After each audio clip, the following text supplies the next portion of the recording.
तथा सुखे दुखे सुख ख्याति वक्षति के बारे हो गया था। तथा सुख ख्याति अविद्या, सारा संसार दुख रूप ही है, तो उस सुख का जो है दृष्टि करना, उस सुख का भान करना, सुख का अनुभव करना, यही अविद्या है। तथा ठीक इसी प्रकार से अनात्मनीय आत्मख्यातिर बाह्योपकरणेषु चेतना चेतनेषु भोगाधिष्ठाने व शरीरे पुरुषोपकरणे व मनसी अनात्मनीय आत्मख्यातिर थे। अनात्मा में आत्मख्याति भी अविद्या है। अनात्मा कौन है? कहते अनात्मनीय आत्मख्याति का बाह्योपकरणेश, बाह्य जो उपकरण है, गाड़ी घोड़ा वगैरह है। चेतना चेतनेशु, बाह्योपकरण भी दो प्रकार के, चेतन भी है और अचेतन भी है। पुत्र पत्नी आदि क्या है? चेतन है। और जो अन्य शैया आसन आदि रथ आदि ये है अचेतन है। ये सब बाह्योपकरण है। आपके सुख के है ना, जो आपके द्वारा माना गया है सुख साधनत्व में, ना वो सब अनात्म तत्व ही है। और चाहे पुत्रादि चेतन रूपा वस्तु क्यों ना हो, चाहे गाड़ी घोड़ा मकान आदि रूपा जो अचेतन वस्तु क्यों ना हो, ये सब भोगाधिष्ठाने वाला शरीर है। और दूसरे अनात्म वस्तु कौन है? ये शरीर। पहले बाहर का ले लिया, बाहर से शरीर में आया, ये शरीर भी अनात्मा है। बाह्य सारे वस्तु भी अनात्मा है, जो सुख दुख उपभोग साधन, और सुख दुख उपभोग का साधन तो शरीर भी अनात्मा है। और भीतर जाओ, ये सारी इंद्रियां भी पुरुषोपकरण वा मनसी, इस पुरुष के उपकरण होता है जो मन।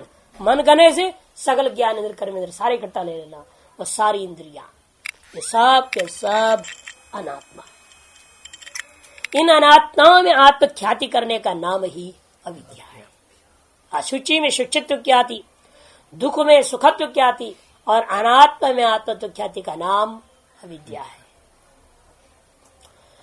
तथैत तत्रोक्तम, इसी प्रकार से यहाँ जो है कहा है पंचशिखाचार्य जी ने, व्यक्तम व व्यक्तम व सत्वम आत्मत्वेन अभिप्रतीत्य तस्य संपदम अनुनंदति आत्म संपदम मनवानः तस्य व्यापदम अनुशोचति आत्मव्यापदम मन्यमानः स सर्वो अप्रतिबुद्ध इति। पंचशिखाचार्य जी का कथन है कि व्यक्तम चेतन पुत्रादि, अव्यक्तम माने अचेतन शैया आसन रथादि, ये सब सत्व, इन सब को सत्व मान बैठा है आदमी ने।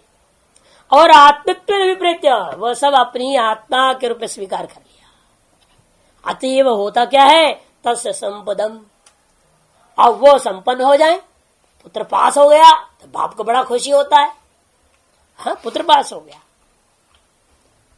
पत्नी स्वस्थ है, घर का कामकाज ठीक चल रहा है, तो आदमी अपने आप को स्वस्थ मानता है, सब कुछ ठीक है मानता है, उनके संपत्ति को अपना संपत्ति मानता है।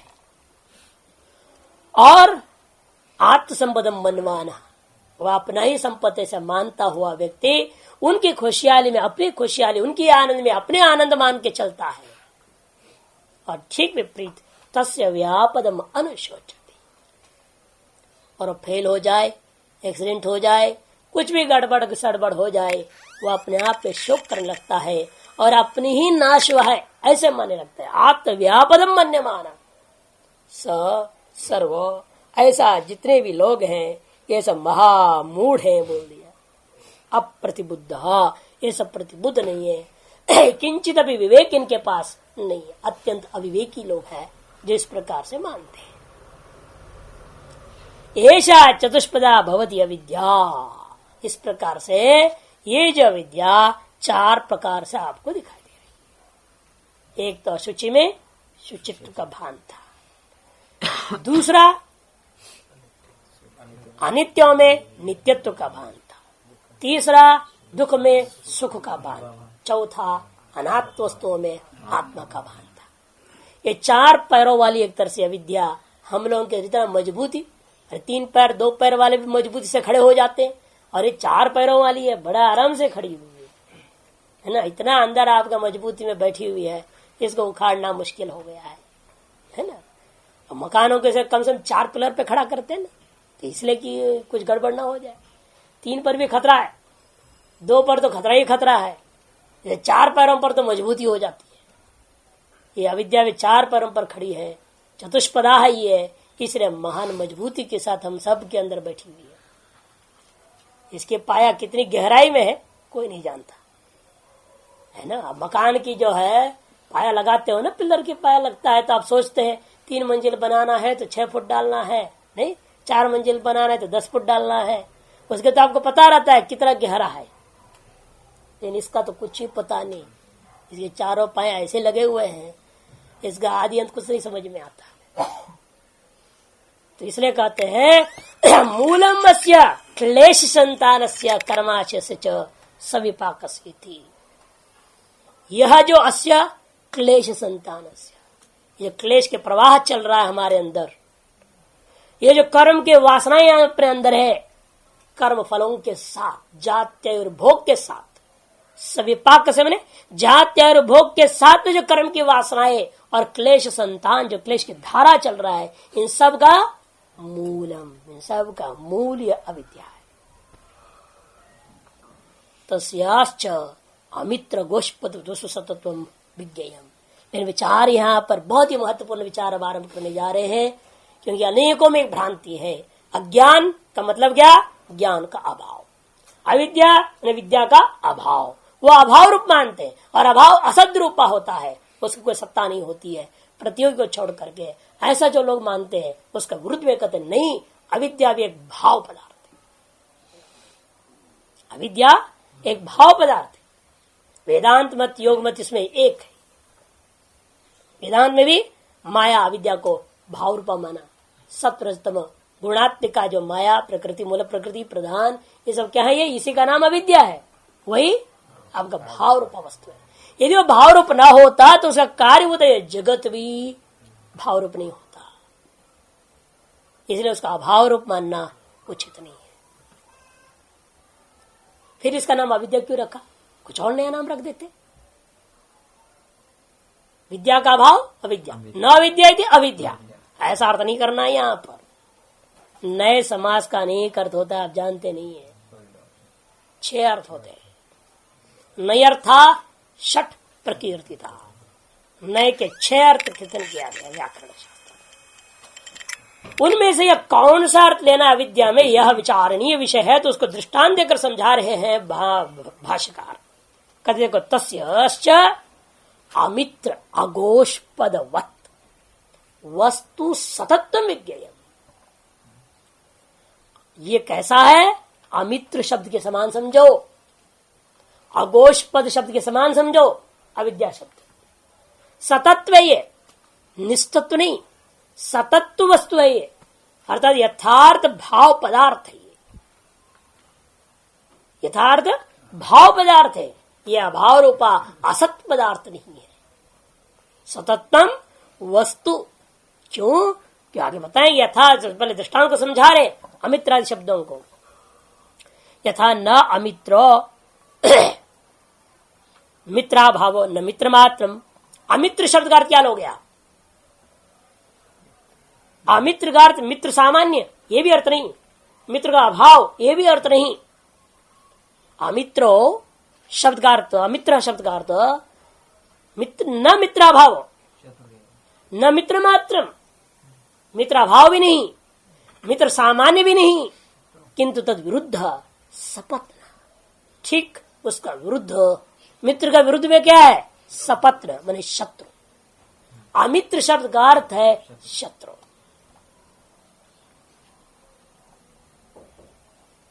चाणक्य सूत्र बहुत सुंदर शब्द प्रयोग किया है।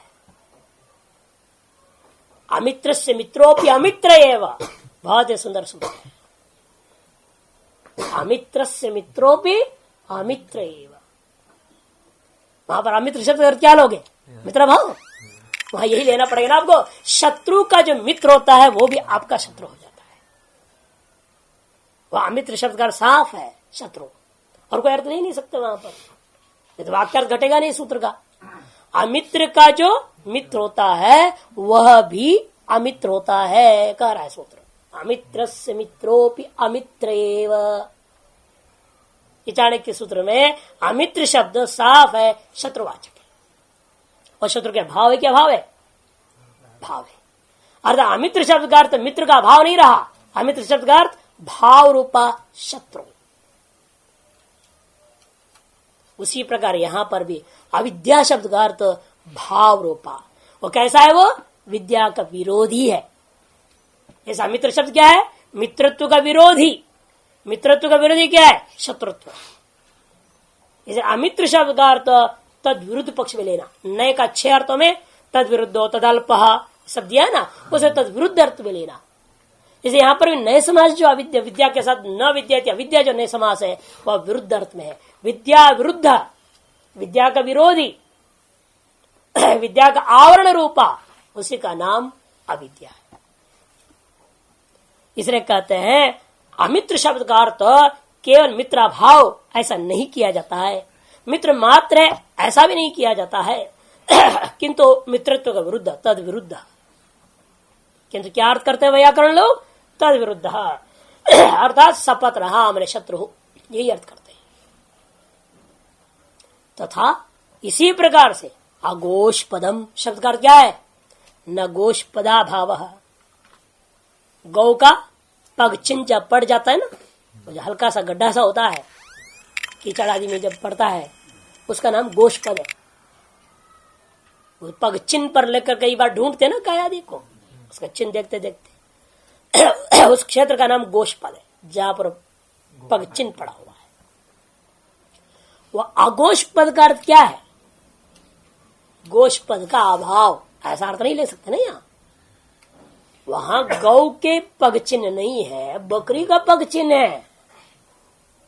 वो बकरी का जो पग चिन्ह है उसको हम क्या कहेंगे? अगोष्पद। वो भाव के अभाव है, भाव ही है। इसलिए गोष्पद का अभाव नहीं है अर्थ वहां, किंतु कोई चीज है ना वहां, जो भी है उसके का नाम हम अगोष्पद। क्यों? हम गोष्पद को ढूंढ रहे थे, हमें गोष्पद नहीं मिला, कोई और पद मिल गया, और दूसरे पद का नाम हमने क्या रखा? अगोष्पद भाव। इसलिए अगोष्पद शब्द का अर्थ गोष्पदा भावो न गोष्पद मात्रम।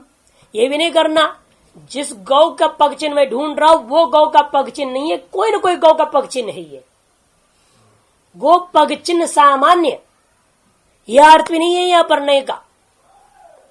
न गोष्पद मात्रम किंतु देश एव ताभ्याम अन्यत वस्तुतंत्रम। किंतु गोष्पदाभाव से भिन्न देश, गोष्पद सामान्य से भिन्न एक देश विशेष को प्रकट कर रहा है। गौ से भिन्न बकरी आदि का पग चिन्ह, यही अर्थ वहां पर एक भाव पदार्थ वस्तुतंत्रम भावांतरम में उसी प्रकार से एवं अविद्या, यह विद्या भी उसी प्रकार से न प्रमाणम। इसको प्रमाण सामान्य कोटि में भी नहीं रख सकते, न प्रमाण अभाव, प्रमाण अभाव कोटि में भी नहीं रख सकते। नए तो अभाव रूपा है, प्रमाण के अभाव रूपा ही नहीं, प्रमाण सामान्य भाव रूपा भी नहीं है, किंतु प्रमाण का विरोधी है। समझ में आ रहा है ना? किंतु ये प्रमाण का विरोधी है, यथार्थ का विरोधी है, आपके अपने आत्म स्वरूप का विरोधी है, ज्ञान का विरोधी है। किंतु विद्या विपरीतम ज्ञानांतरम में वह विद्या, किंतु क्या है वो? विद्या का विपरीत है। विद्या भी एक ज्ञान है और ज्ञान का विपरीत भी एक दूसरा ज्ञान है। ज्ञान का विपरीत जैसे मित्र भी एक आदमी है, मित्र नहीं है, मित्रत्व के विरोधी जो अमित्र है वो भी आदमी है। उसे ये भी क्या है? अविद्या भी ज्ञानांतर का नाम है अविद्या। इसलिए आपने देखा व्याख्या करते पहले क्या कहा? अनित्व में नित्यत्व की ख्याति, ख्याति माने ज्ञान, अशुचि में शुचित्व की ख्याति, बार बार ख्याति शब्द प्रयोग कर रहे, और ख्याति ही अविद्या है। कौन सी ख्याति? ये स्वरूप ज्ञान नहीं है, ज्ञान का विरोधी ज्ञान है। ज्ञान का विरोधी ज्ञान का मतलब स्वरूप ज्ञान, आत्मज्ञान का विरोधी ज्ञान का नाम ही अविद्या है। वो एक भाव पदार्थ है। इसलिए कहते विद्या विपरीतम ज्ञानांतरम अविद्या इति सिद्धम। ये हिस्सा बहुत ही महत्वपूर्ण है, तस्याश्च अमित्र अगोष्पद वस्तु सत्व विज्ञेयम। ये जो भाषांश है बहुत ही महत्वपूर्ण है। कई लोगों के अंदर सामान्य रूप में भ्रांति ही होता है, अविद्या मने माया मने कोई अभाव रूपा वस्तु होगा, लेकिन ऐसा नहीं है। विद्या के अभाव अविद्या ऐसा भी अर्थ नहीं लेना, विद्या सामान्य अविद्या ऐसा भी अर्थ नहीं लेना, किंतु विद्या का विरोधी अविद्या भावांतर ज्ञानांतर वस्तु ही है, ये दृढ़ निश्चय रखो। अतएव विद्या सब अविद्या को नष्ट कर पाते हैं, नहीं तो कोई अभाव का नाश नहीं कर सकता है। अभाव को निवृत्त किया जा सकता है, नाश नहीं किया जा सकता है। जैसे यहाँ घटाभाव है, आप घड़े को लाइए, उसे क्या हुआ, घटाभाव का नाश हुआ क्या, नहीं, निवृत्त हुआ, अभाव दिख रहा है। घट घटाओ फिर वह घटाभाव हो जाएगा, लेकिन ऐसा यहां नहीं है। ऐसा यहां रहेगा तो ये भी माननी पड़ेगी किसी न किसी दिन आत्मविद्या भी हट जाएगी, तो दोबारा विद्या आ जाएगी। यदि वो भी भाव पदार्थ है तो नष्ट हो गए, तो नष्ट हो गए, बातें खत्म हो गई। ये भाव है तो अविद्या भी एक भाव है, तो विद्यारूपी भाव के द्वारा अविद्यारूपी भाव का विनाश कर दीजिएगा तो अपने आप क्या हो जाएगा, दोबारा उसको उत्पत्ति की संभावना नहीं है, दोबारा उसका अभिव्यक्ति की संभावना खत्म। यदि अभाव रूप है तो दोबारा अभिव्यक्त हो सकता है, इसलिए उसका अभाव रूप नहीं मानते। भाव सामान्य भी नहीं मानना है, किंतु वो एक भाव का विरोधी दूसरी भाव पदार्थ ही है। अतएव आत्मज्ञान से एक बार अविद्या का नाश हो जाता है तो दोबारा अविद्या प्रकट नहीं हो पाता है। आई कहां से, समस्या तो ये रह जाता है, लेकिन ये आई क्यों, कहां से आ गई अविद्या, माया कहां से आई। सबसे भयंकर समस्या वेदांत पढ़ने वालों के दिमाग में रहता है। यदि मान लिया जाए कि एक व्यक्ति बार बार पूछता था, जब हम लोग वेदांत पढ़ते थे रामानंद जी महाराज जी से, तब उनसे यही प्रश्न बार बार उठता था, बार बार यही पूछता था, महाराज मान लिया जाए वेदांत पढ़ लिया हम लोगों ने और चिंतन मनन करेंगे, निध्यासन करेंगे, अविद्या को नाश कर डालेंगे, इन्हें क्या गारंटी कि दोबारा अविद्या नहीं आएगी, क्या गारंटी, दोबारा अविद्या पैदा नहीं होगी, दोबारा हमें फंसाएगी नहीं, ये क्या गारंटी है इसमें। जिस प्रकार से अनादि काल में कभी अविद्या हमको जकड़ रखी है, तो दोबारा कभी जकड़ सकती है, ये उसकी बार बार आशंका। वो समझता नहीं था क्योंकि हम लोग जो व्यवस्था दे रहे हैं, अनादि काल में कभी अविद्या जकड़ ली थी, ये क्यों कहा जा रहा है। 13वां अध्याय गीता में भाष्यकार ने बड़ा विचार किया, अविद्या किसके पास है, प्रश्न पूछता है, इसलिए आया था ना, अविद्या किसके पास है, कब से आई है। अरे वास्तव में जिसको मैं और तुम दो भेद दिख रहे हैं ना, उसी के पास है, न कभी आई है न कभी जाने वाली है, ये तो बीच में केवल दिखाई दे रही है, उसी को पास है माना जाता है जिसको यह दुनिया दिखाई देती है स्वभिन्नत्व न।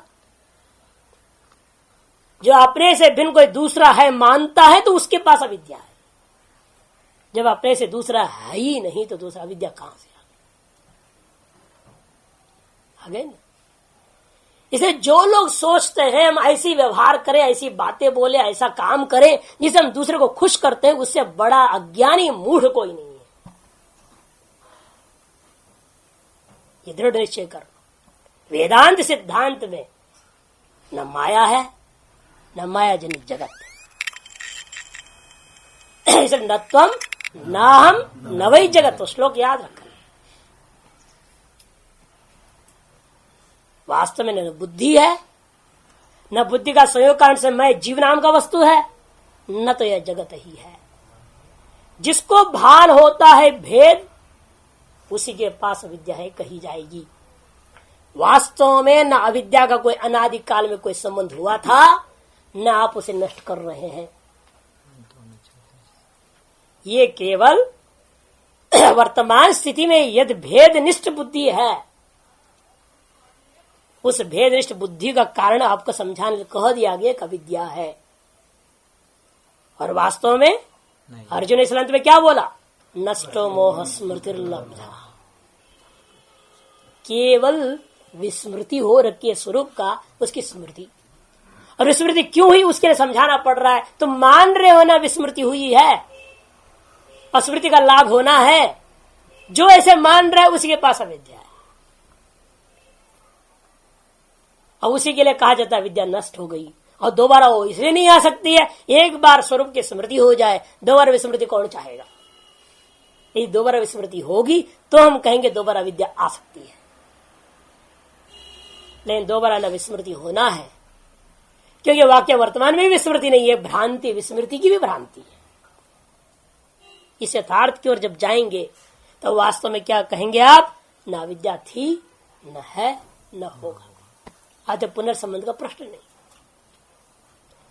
लेकिन वो कहता है बार बार महाराज यदि ऐसा है तो फिर इसमें दृष्टांत क्या है? माई मर जाए ऐसा दृष्टांत तो कहते। तब मैं बोला महाराज देखिए आप तो हमारे पास बहुत सुंदर दृष्टांत है। कहते जो बिच्छू होता है ना, ये पैदा जब होते हैं ये अपने माँ को मार के पैदा होते हैं। अब उस समय से दोबारा बिच्छू आएगी क्या? माई मर गई ना। जब बिच्छू जन्म देते हैं बच्चे को, वो बच्चे जैसे थोड़ा बड़े हो जाते गर्भ में, वो बच्चे माँ को ही खाना शुरू करते हैं। माँ का पेट खा जाएंगे, माँ को खाते खाते बाहर निकलते हैं। वो जैसे जैसे बाहर निकलते हैं और माँ बिच्छू मर जाती है। अब पूछ बताओ मेरे को, क्या माँ बिच्छू दोबारा जन्म लेगी? दोबारा जन्म दे सकती है कुछ? वो तो मर गई, खुद ही खत्म।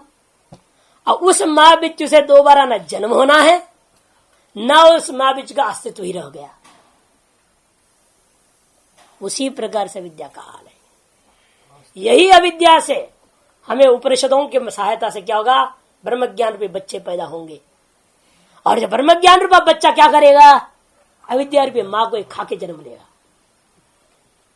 जिस दिन ये आपके अंदर प्रकट होगा वास्तव में ब्रह्म ज्ञान स्वरूपानुभूति होगी, जीव ब्रह्म ऐक्यत्व का, हम ब्रह्मास्मि तत्त्वमसि, उसी क्षण जैसे ये ब्रह्म ज्ञान रूपी पुत्र उत्पन्न होने वाला है, तो उसी क्षण में उसका माँ जो जन्म देने वाली अविद्या वो अभी साथ साथ नष्ट हो जाएगी। अतः दोबारा उस अविद्या का जन्म हो या अविद्या का दोबारा जो जन्म देना, दोबारा बंधन में डालना इत्यादि व्यवहार असंभव। इसलिए वहां पर कहा न त्वम न हम न वही जगत, कुछ भी नहीं रह जाता। इसलिए यहां पर यह शंका नहीं होनी चाहिए कि अविद्या के द्वारा भावांतरभूत विद्या का नाश होने के बाद, इसलिए अभाव रूप हम नहीं मान रहे, बात उस पर चली थी। यदि अभाव रूप मानेंगे तो उस अभाव का दोबारा अभिव्यक्ति हो सकता है।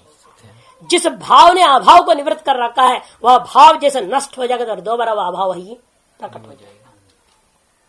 इसलिए हमें अविद्या को, अज्ञान को भाव रूप मानना है, अभाव रूप नहीं। क्योंकि जो भाव होता है वह नष्ट होने की संभावना होती है। जैसे नित्य भाव, अनित्य भाव, दो प्रकार के माने आत्मा क्या है, वो भी भाव पदार्थ है, लेकिन नित्य। इसलिए भावत्वम ये हेतु मात्र नहीं है। घटा विनाशी भावत्वात् ये विचारी हेतु है। कोई अनुमान करे घट विनाशी है भाव होने से पटवत, ये गलत है, आत्मा में विचार हो जाता है। इसे हमें कहना पड़ेगा घटा विनाशी उत्पद्यमानत्व सती भावत्वात्, उत्पद्यमानत्व सती भावत्वात् विशेषण देना पड़ेगा। जो जो उत्पन्न होता वह भाव है वही विनाशी होता है, केवल भाव विनाशी नहीं होता, नहीं तो आत्मा में विचार हो जाएगा। आत्मा भी भाव पदार्थ है,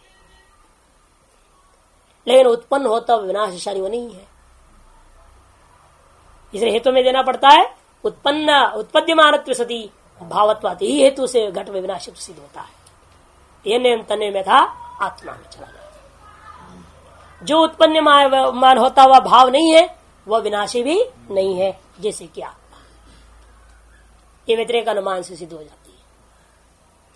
तो इसलिए इनका कहना है कि आगे और स्पष्ट समझा रहे हैं अविद्या का सबसे पहला काम क्या है, आपके अंदर मैं यह भेद बुद्धि को स्थापित करना। ये तो अविद्या समझ में आ गई। अविद्या का कार्य के द्वारा अविद्या को समझाया गया, वो अविद्या नहीं है। ये तो कार्य के आधार पर आपको अविद्या का स्वरूप समझाया। अविद्या का कोई लक्षण कोई नहीं बना सकता, तो है नहीं कोई चीज, उसका लक्षण क्या बनाओगे। लेकिन इसलिए उसका कार्य जो विचित्र हो रखा है ना, उसके आधार पर हमने समझाना हो कि भाई ये अनित्य में नित्य बुद्धि, अशुचि में शुचि बुद्धि, और जो है अब अनात्मा में आत्म बुद्धि, ये सारी चीजें जो देखने को मिल रहा है, इसका कारण हमने अविद्या भ्रांति कल्पना कर लिया है। लेकिन उस अविद्या भ्रांति का केवल लक्षण बताओ तो कोई लक्षण नहीं बना सकता उसका।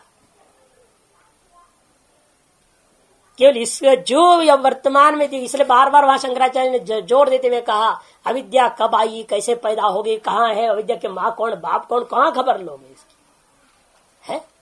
अविद्या का कोई गोत्र नहीं होता, ऐसे पैदा ही नहीं हुआ है, वो तो है ही नहीं वास्तव में।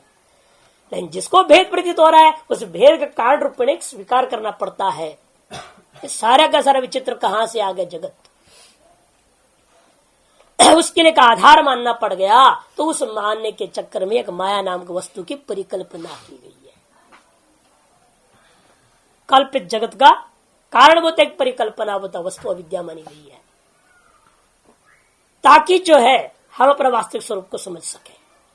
ये सब समझाने के लिए, जैसे कोई बच्चा को कोई बात समझाना होता है तो उसके लिए कहानी सुनाती है बुढ़िया माई, नहीं दादी नानियों का काम क्या था, ऐसे तो शिक्षा संस्कार देते थे। बात कुछ कहना है और ऐसी कहानी बना दी जो कभी हुई ही नहीं। लेकिन कॉक एंड बुल स्टोरीज बनाया गया है। एक बार एक मुर्गा ने जो है बहुत बड़ा सांड से लड़ा। अरे मुर्गे की सांड की लड़ाई होती क्या कभी? लेकिन कल्पना करते हैं लेकिन उससे एक शिक्षा देने का लक्ष्य होता है। शिक्षा देने के लिए अनेक कथाएं कल्पित कर लेनी पड़ती है। वह अपने लिए भी लाभकारी है, दूसरे के लिए भी लाभकारी है। तो उसी प्रकार यहां पर भी ये जो परिदृश्यमान जगत में जिसके कारण से हमें क्लेश प्रवाह में जंजाल में फंसे हुए, संसार जाल में फंसे पड़े हैं, इससे निकलने के लिए हमें एक कल्पना करनी पड़ी, अविद्या माया,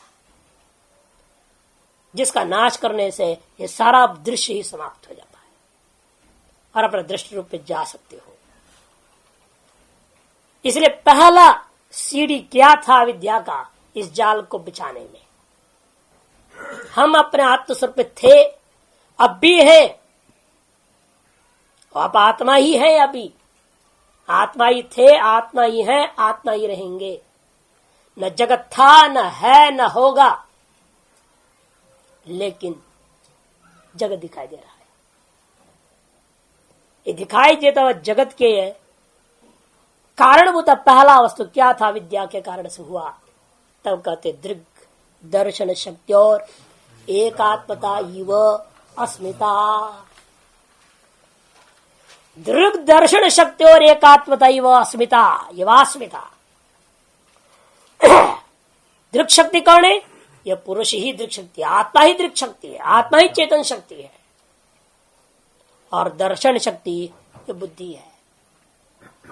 ये बुद्धि को दर्शन शक्ति कहा गया और दृक शक्ति पुरुष को।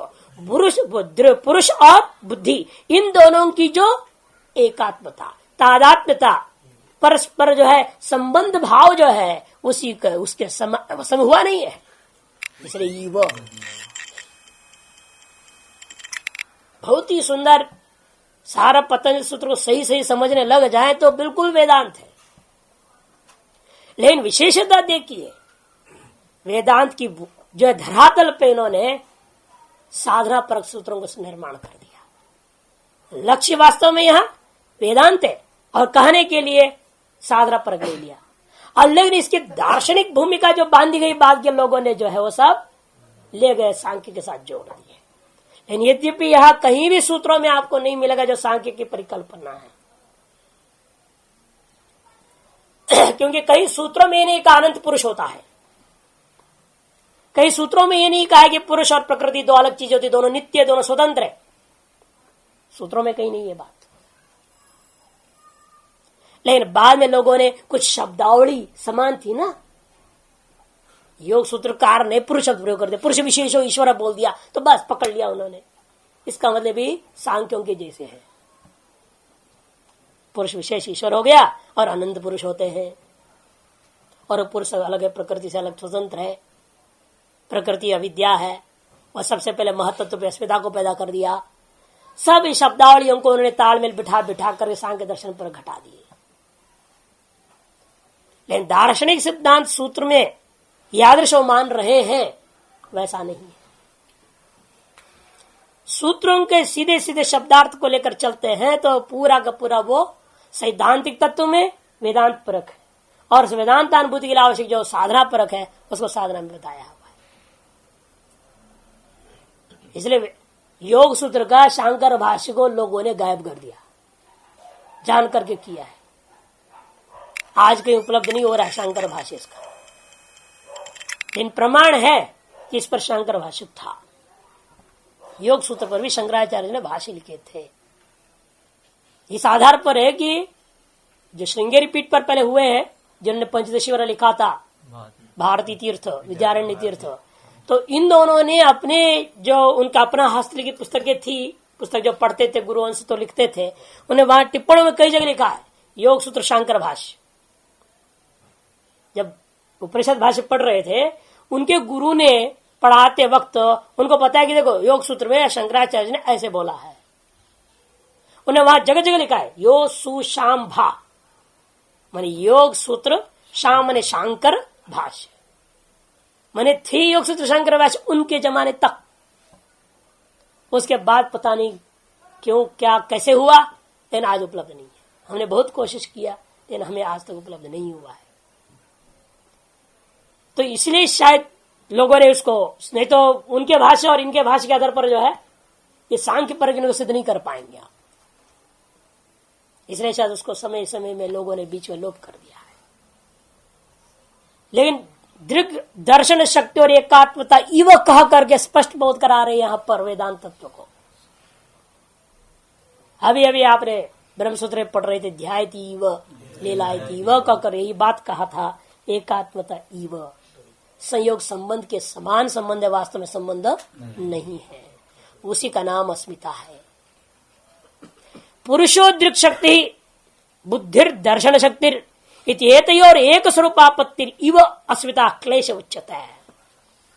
पुरुष ही दृक शक्ति है और बुद्धि दर्शन शक्ति है, इन दोनों की एक स्वरूपापत्ति, एक स्वरूप की प्राप्ति, ये दोनों भिन्न होते हुए अभिन्न के समान भाषित हो जाना। भिन्नत्व भाषित न होना, भिन्नत्व भाषित होना विवेक ख्याति, अभिन्नत्व भाषित होने का नाम ही अस्मिता। वह एक क्लेश विशेष है। भोक्तृ भोग्य शक्त और अत्यंत विभक्त और अत्यंत असंकीर्ण अविभाग प्राप्त इव सत्याम भोग कल्पते। भोक्तृशक्ति भोग्य शक्ति इन दोनों कैसे है? ये अत्यंत विभक्त वह अत्यंत विभक्त है, अत्यंत असंकीर्ण, कहीं भी लेश मात्र भी संबंध वास्तविक नहीं हो सकता, लेकिन अविभाग प्राप्त संबद्ध के समान दिखाई दे रहा है। ऐसा होने पर ही भोग कल्पते, तभी हम कहते सुख दुख का भोग होता है। स्वरूप प्रतिलंब हेतु, इसलिए जहां विवेक ख्याति उत्पन्न हो जाती है, स्वरूप का लाभ हो जाता है, तदादृश स्वरूप अवस्थान में स्वरूप अवस्थित हो जाते हो जब तब, तयो कैवल्यम एव भवति कुतो भोग। फिर तो वास्तव में दोनों का कैवल्य हो गया समझो। माया अपने स्वरूप को वास्तव में क्या है वो क्या नहीं, वो अपना स्वरूप बता देती है अविद्या, और पुरुष क्या है क्या नहीं स्वरूपानुभव हो जाता है। आनंद निश्चय यही होता है, अहम एव ब्रह्मास्मि, ऐसा नहीं अहम ब्रह्मैव अस्मि। दोनों में बहुत अंतर है। बोलने वाले ज्यादातर बोल देता अहम एव ब्रह्मास्मि, गड़बड़ है। मैं ही ब्रह्म हूं, मैंने आप नहीं है, गड़बड़ हो गया ना तुम जोड़ेगा। आप जब हम एव कह दोगे, एव कर से व्यावर्तनी क्या होगा? न तुम न ब्रह्मास्मि।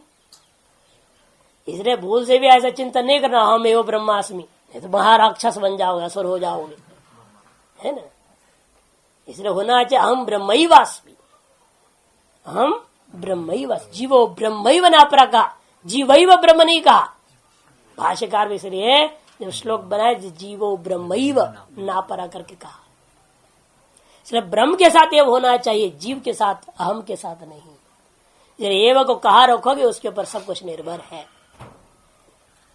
स्वरूप प्रतिलंब है तो तयो कैवल्य में भवती कुतो भोग तथा उत्तम। इस विषय पंचशिकाचार्य के वचन है, बुद्धितः परम पुरुषम आकारशील विद्यादिभिर विभक्तम अपश्यन कुर्यात् तत्र आत्मबुद्धि मोहेन। यद्यपि ये जो आत्मा है, पुरुष है, वो कैसा है? बुद्धि से पर है, बुद्धि से भिन्न है, मैंने विभक्त है वो, अर्थात असंयुक्त है, वो असंबद्ध है, बुद्धिता परम पुरुष।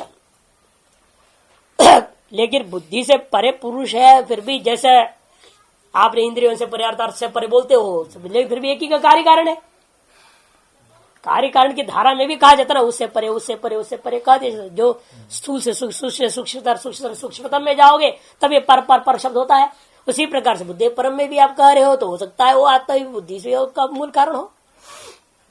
कहते नहीं, आकार शील विद्या आदिभिर विभक्तम।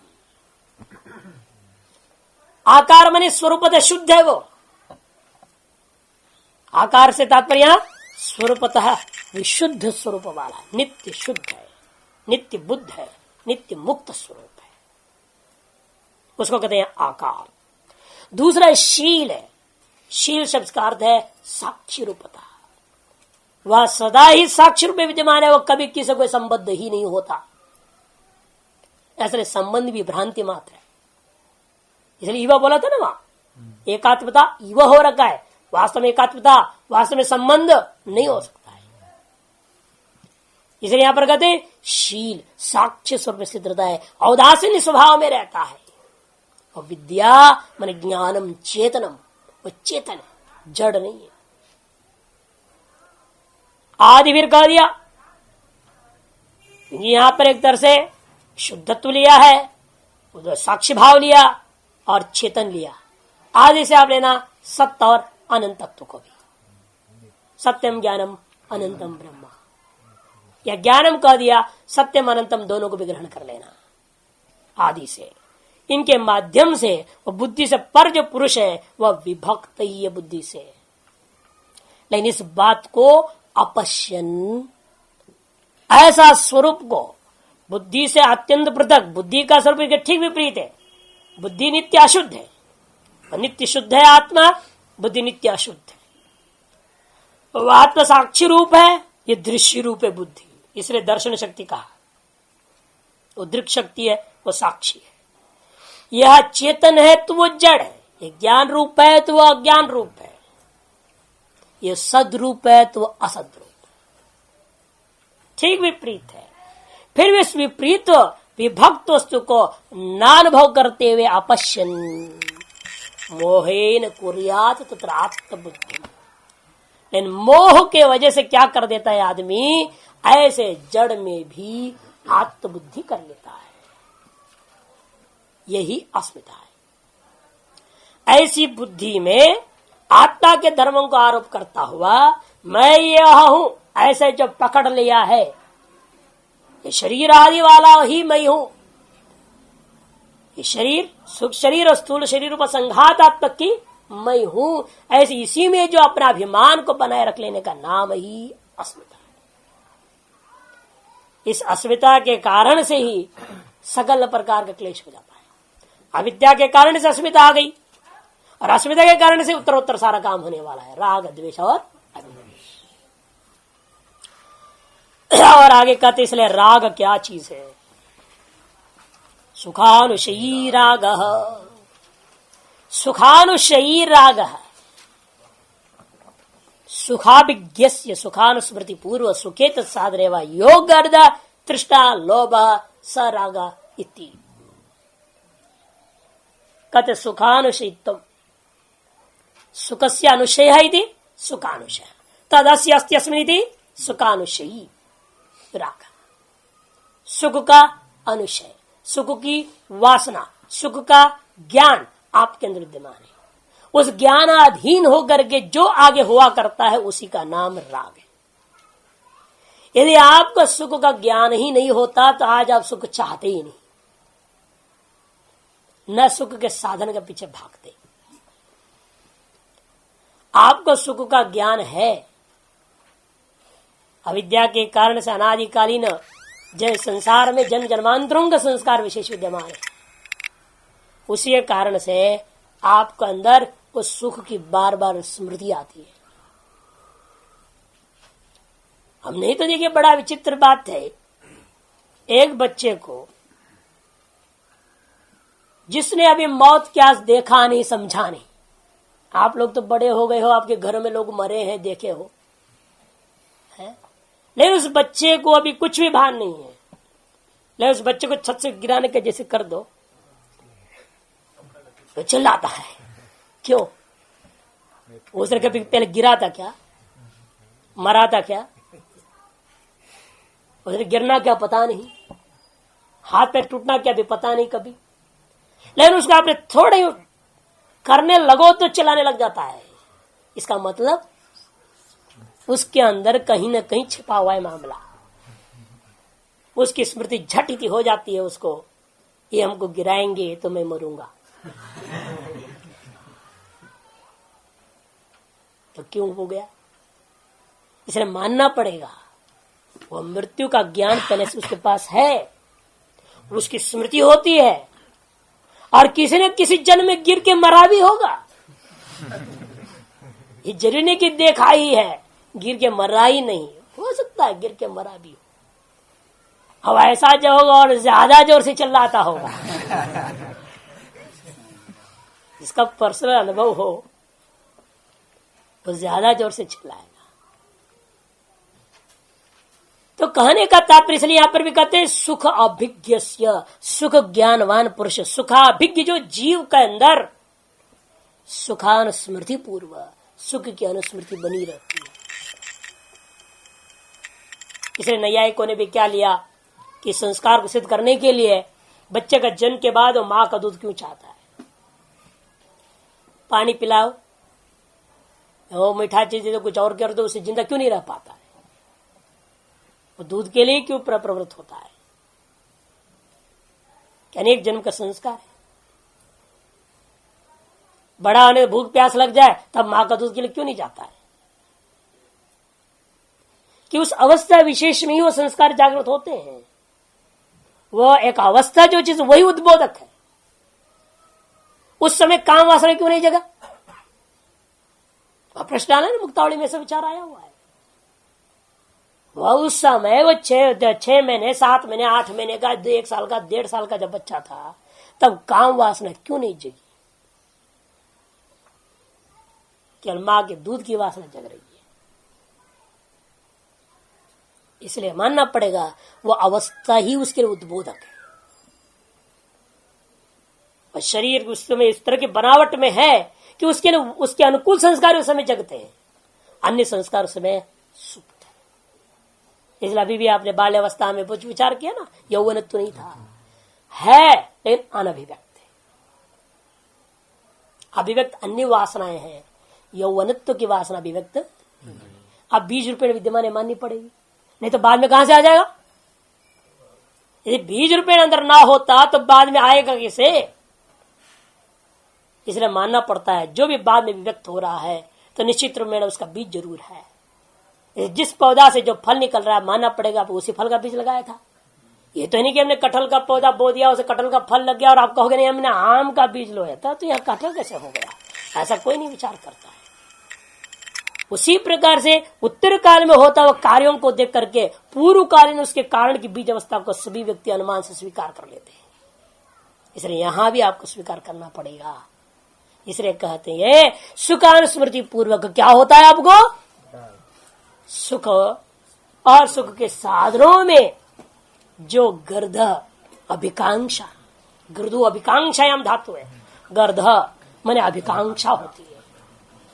एक उत्कट इच्छा जागृत होती है, मैं सदा सुखी रहूं और मुझे सदा सुख साधनों से मैं संपन्न रहूं। ये जो अंदर से एक विशेष इच्छा जागृत हो जाती है, वह इच्छा को राग करते हैं। उसमें भी 2 अवस्था है उस इच्छा में भी, एक तृष्णा और एक लोभ। जो गर्द की व्याख्या में उसे 2 सीढ़ी बना दिया अभिकांक्षा की। एक तो पहला है तृष्णा और दूसरा है लोभ। तृष्णा है क्या? सुखाभाव का भान हो गया।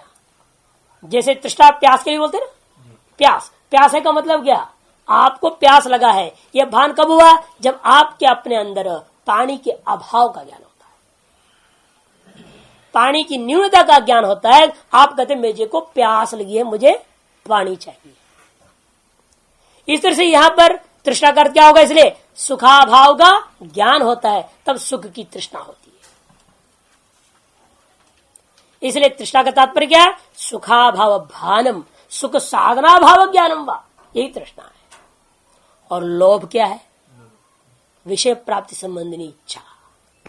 जब ये भान हो जाए, सुखाभाव का भान हो जाए, सुख साधन के अभाव का भान हो जाए, तब आप क्या करेंगे? सुख और सुख साधन की इच्छा करेंगे। सुख विषयनी इच्छा, सुख साधन विषयनी जो वास्तविक इच्छा है, वो लोभ है।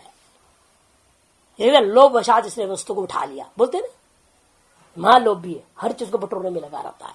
मैंने उन विषयों के प्रति उसकी इच्छा जगी है, ये विषय मेरे पास रहेगा, ये कलम मेरे पास रहेगा, उसका कलम बड़ा सुंदर है, तो कब किस दिन मौका मिल जाए ला लो, मेरी हो जाए तो मेरे को बड़ा आनंद मिलेगा, उससे मैं लिखूंगा, बड़ा अच्छा लगेगा। अंदर में है ना वो इच्छा, नहीं तो क्यों आदमी उठा लेगा किसी का। और इसलिए कहते आदमी लोभ वो साथी चोरी करता है। पहली बार जो चोरी होती है वो लोभ वश आती है, बाद में आदत पड़ गई तो उसकी धंधा हो गया।